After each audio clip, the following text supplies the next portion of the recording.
In this video, we are going to see how we can turn off this history, that whenever we go to our channel profile from the homepage, we click on this profile, we can always see the history here. So if you don't want to show this up, what you can do is just go to the top right corner where we have the settings option.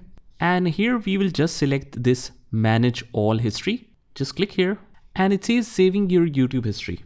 Just go in here. Now here it says in the subsettings, include your YouTube videos you watch. Just uncheck that. Include your searches on YouTube. Let's pause this one first. Got it.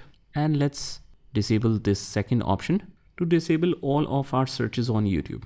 Click on got it again. And after that, if we go back to our channel and from the home tab, we click on the profile icon, still the history is shown here. So to get rid of that, let's go to the settings on the top right corner and click on this option, your data in YouTube.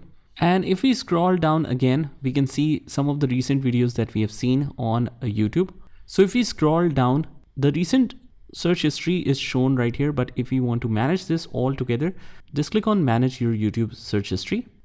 And we need to verify the account first in order to see all the options. Just click on the verify button.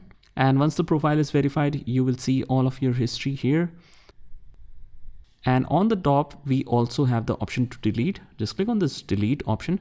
And if you want to clear the complete history or just for today, we can use any of these options. So click on delete all time and click on delete. Click on got it. Let's visit again. Just go to the home tab and click on the channel once. And you should be able to clear the history like this. So that's it. Just try this by yourself and I will see you in the next one.